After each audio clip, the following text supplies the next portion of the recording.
Hi friends, कैसे हैं आप लोग। आप देख रहे हैं शाही पाठशाला और मैं हूं BK Singh. Daily 110 important current affairs लेकर आपके बीच उपस्थित होता हूं।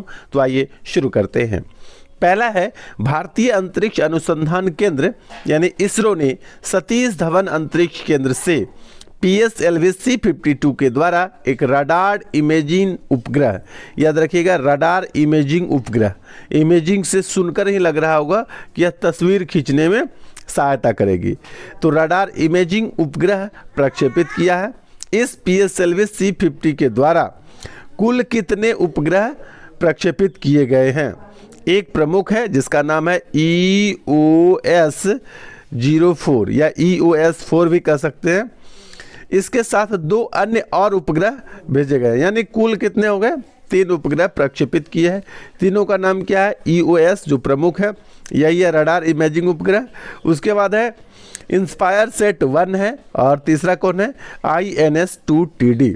यहाँ पर मैं जानकारी दे दूं कि सतीश धवन अंतरिक्ष केंद्र जो है वह श्रीहरिकोटा आंध्र प्रदेश में स्थित है। इसरो का पहला यानी इसरो का साल 2022 का यह पहला मिशन है। इस PSLV C-52 के EOS-4 के अलावा 2 अन्य छोटे उपग्रह भी इंस्पायर सेट 1 और INS-2D भी शामिल है। इस EOS-4 से पृथ्वी की उच्च गुणवत्ता वाली तस्वीर लेने में मदद मिलेगी, जिससे वन, कृषि, जलाशय, मिट्टी में नमी और बाढ़ग्रस्त जैसे क्षेत्रों के नक्शा तैयार करने में क्या होगा? मदद मिलेगी। तो मैं समझता हूं कि आप समझ गए होंगे। इंस्पायर सेट और EOS-4 और INS-2TD ये 3 उपग्रह एक साथ प्रक्षेपित किए गए हैं। आइए अगला है, द्विवार्षिक बहुपक्षीय नौसेना अभ्यास मिलन का आयोजन 25 फरवरी 2022 से विशाखापत्तनम में किया जाएगा। इसमें प्रतिभागी राष्ट्र कौन कौन है? तो प्रतिभागी राष्ट्र कौन कौन होंगे? ये होंगे मित्र राष्ट्रों की सेनाएं। जो मित्र राष्ट्र थे, जब द्वितीय विश्व युद्ध हुआ था तो उसमें पूरी दुनिया 2 खेमों में बट गई थी। एक खेमा था मित्र राष्ट्र, दूसरा था धुरी राष्ट्र। आइए थोड़ी जानकारी इस पर भी लेते हैं। मिलन एक द्विवार्षिक बहुपक्षीय नौसेना अभ्यास की एक सीरीज है। इसकी शुरुआत जो है वर्ष 1995 में किया गया था।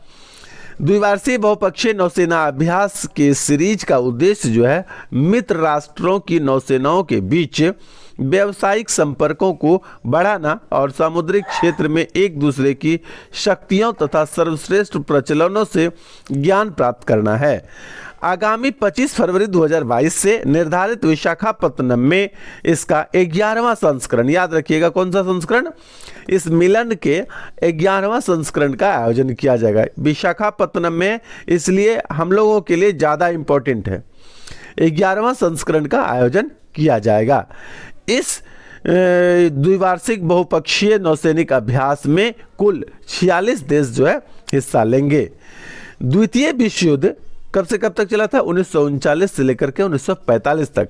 इस दौरान मित्र राष्ट्र में कौन कौन थे? रूस, अमेरिका। भी रूस और अमेरिका जो है एक दूसरे के आमने सामने रहते हैं, मतलब कट्टर दुश्मन है।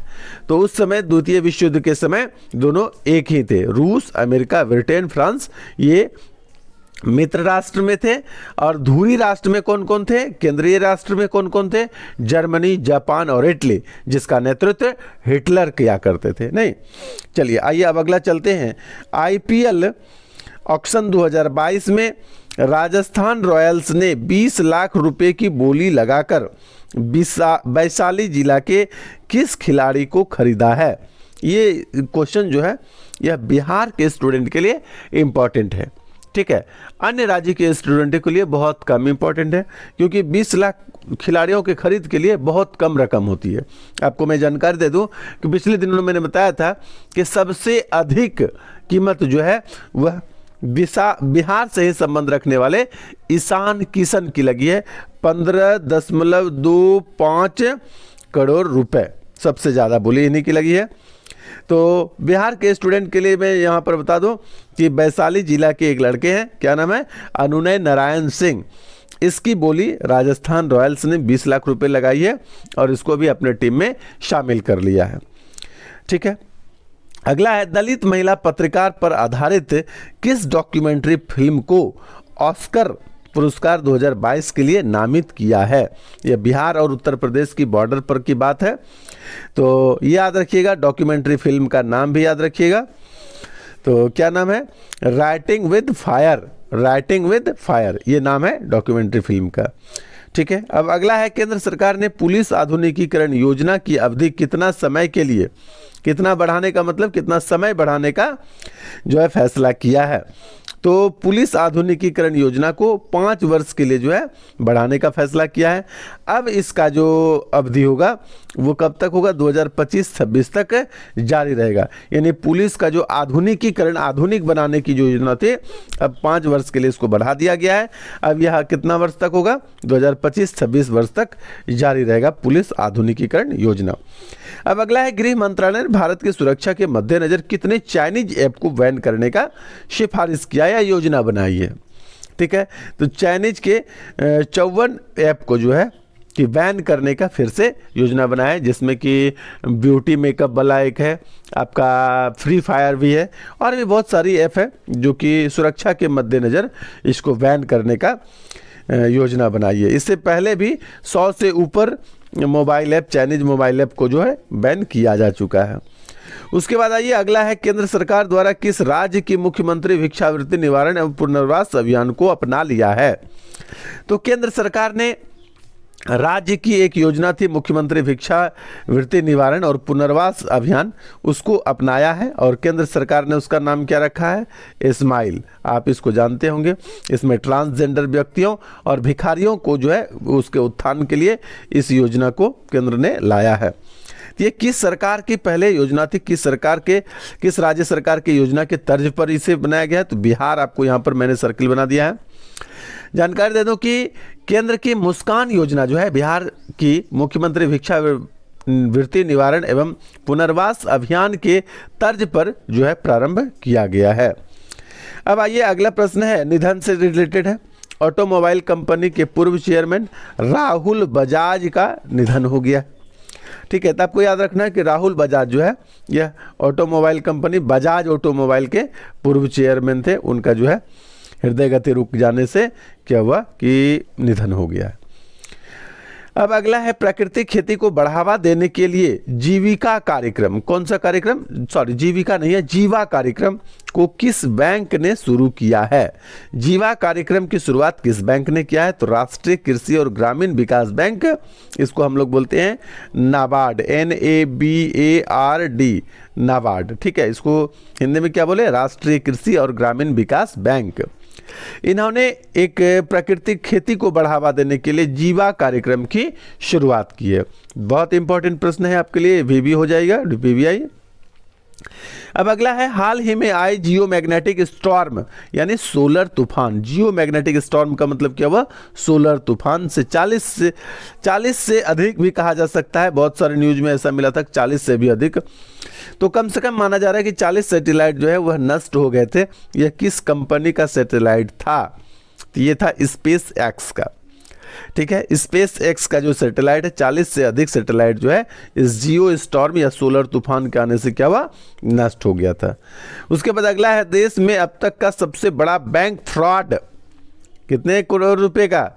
22,842 करोड़ रुपए के आरोप में CBI ने, भारत का खुफिया जांच एजेंसी है CBI ने किस शिप बिल्डर कंपनी के खिलाफ FIR दर्ज किया है। ये मामला जो है एक्चुअली 2019 में ही 19 से ही चल रहा था, लेकिन जब अब CBI ने केस दर्ज कर लिया है तब ये मीडिया में खुलकर बाहर आ गया है। तो CBI ने जो है कि FIR दर्ज कर दिया है। तब आपको बताना है ये किस शिप बिल्डर के द्वारा, ये जो है कि ABG शिपयार्ड गुजरात जो है ये अब तक के सबसे बड़े बैंक घोटाले को सामने आया है। मैं यहाँ जानकारी दे दूँ कि विजय माल्या जो है 10 करोड़ का बैंक घोटाला था उसका, और 10 करोड़ नहीं 10,000 करोड़ की बात है। और उसके बाद नीरव मोदी जो है वह 12,000 करोड़ का था, और अब जो आपको सामने दिखाई दे रहा होगा ये 22,842 करोड़ रुपए का है। यानी अब तक का सबसे बड़ा बैंक घोटाला ये नजर आया है। ये किस राज्य में है? ABG शिपयार्ड, तो ये है गुजरात राज्य में। अब आइए नेक्स्ट चलते हैं। नेक्स्ट है 14 फरवरी को प्रत्येक वर्ष किस दिवस के रूप में मनाया जाता है? तो 14 फरवरी को प्रत्येक वर्ष जो है इंटरनेशनल एपिलेप्सी डे के रूप में मनाया जाता है। तो इंटरनेशनल एपिलेप्सी डे का मतलब हुआ अंतर्राष्ट्रीय मिर्गी दिवस। याद रखिएगा कि 14 फरवरी को प्रत्येक वर्ष अंतर्राष्ट्रीय मिर्गी दिवस यानी इंटरनेशनल एपिलेप्सी डे के रूप में मनाया जाता है। तो ये था हमारा आज का करंट अफेयर्स। अब आइए चलते हैं आज के इतिहास पर। और आज है आपका 15 फरवरी। 15 फरवरी 1564 ईस्वी को दूरबीन के आविष्कारक गैलीलियो गैलीली का जन्म हुआ था। ठीक है, गैलीलियो गैलीली का जन्म कब हुआ था? 1564 ईस्वी में। बने रहिए शाही पाठशाला के साथ। और यदि आप हमारे चैनल पर नए हैं तो चैनल को सब्सक्राइब कर दीजिए। और वीडियो अच्छा लगा हो तो आप वीडियो को लाइक कर सकते हैं, उंगलियों को कष्ट दे सकते हैं। आज के लिए इतना ही, धन्यवाद।